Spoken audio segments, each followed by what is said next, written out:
Pag kasi nauna ang pagpapakain ng light food na masarap para sa kanila, may possibility na hindi na yan kakain ng pellets at puro light food na lang ang gusto nitong kainin. Ngayong araw, pag-uusapan naman natin ang mga dapat mong gawin sa bagong biling flower horn fry. Saan ba dapat ilagay ang fry? Sa galon na may green water or sa aquarium? Alin man dito ay pwede, basta need ng acclimation. Para makapag-adjust ito sa temperatura ng tubig at least 15 to 30 minutes para maiwasan ang water shock na maaari nitong ikamatay. Kung gusto mong irekta sa aquarium ang fry, pwede naman, pero dapat green water din ang tubig. Ang green water kasi ay makakatulong para ma-enhance ang pearl ng flower horn fry at hindi dapat i-skip dahil mahirap nang magpa-pearl kapag ang flower horn ay malaki na. Ngayon kung paano magpa-green water, meron po ako niyang video.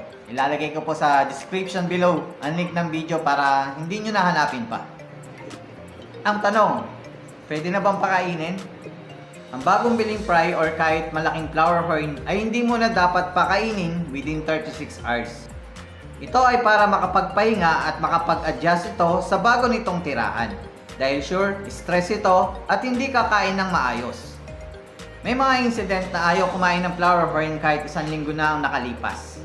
May mga flower horn kasi na mataas ang stress level kung saan hindi ka agad nakakapag-adjust to the point na lalo pang tumatagal na ayaw nitong kumain. Para maiwasan ito, ang tamang practice ay huwag mo nang pakainin sa loob ng 36 hours. At hayaan itong makapag-adjust sa sarili nito. Makikita mo naman, ang senyales na ang fry ay handa na kumain kapag nasa harap na ito ng aquarium. Ang 1-inch fry ay hindi kailangan ng malaking aquarium. Kahit ang 5 gallon ay okay lang dito.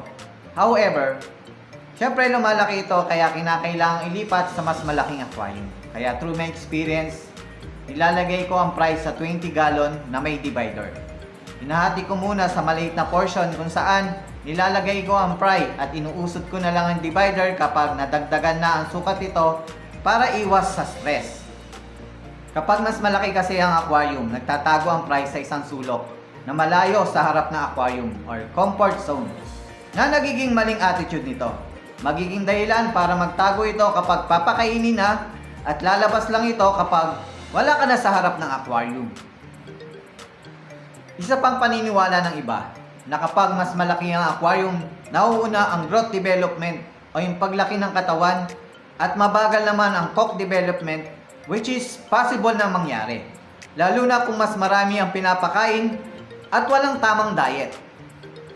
Isa pang kadalasang tanong, pwede na bang pakainin ng fry ng pellets na may enhancer or live food?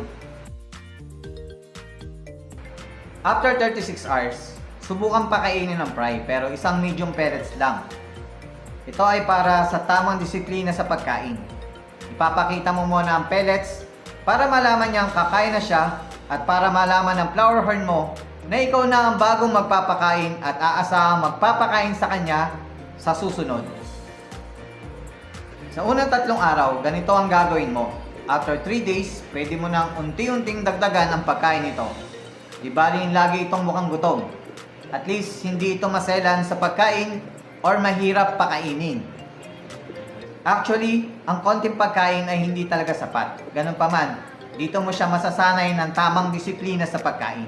Kaya kahit anong ibigay mong pagkain, ay kakainin ito.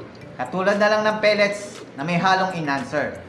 At makikita mo na lang ang flower horn fry mo na laging nasa harap ng aquarium, naghahantay, pakainin, at walang bakas ng stress.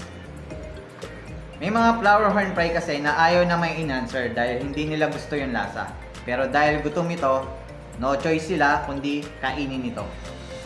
For every 1 inch na sukat ng fry, pwede mo itong pakainin ng 4 pieces medium pellets per meal. Ibig sabihin, 4 pieces sa umaga at 4 pieces din sa gabi. Siyempre, kapag nadagdagan ang sukat ito, madadagdagan din ang ipapakain mo. Kapag kumakain na ang fry ng maayos na sakto sa dami ayon sa kanyang sukat, saka mo pala i-introduce ang gusto mong grooming routine.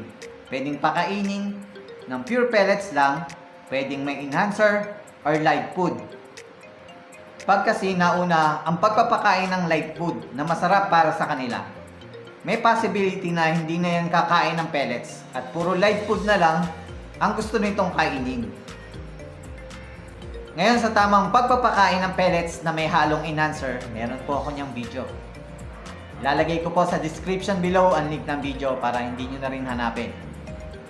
Para naman sa tamang pagpapakain ng live food para sa ating mga flower horn fry, next video, yan ang magiging content natin. Dahil ang fry ay maliit pa naman, kaya konti lang ang kanyang kinakain at syempre konti lang din ang kanyang dinudumi.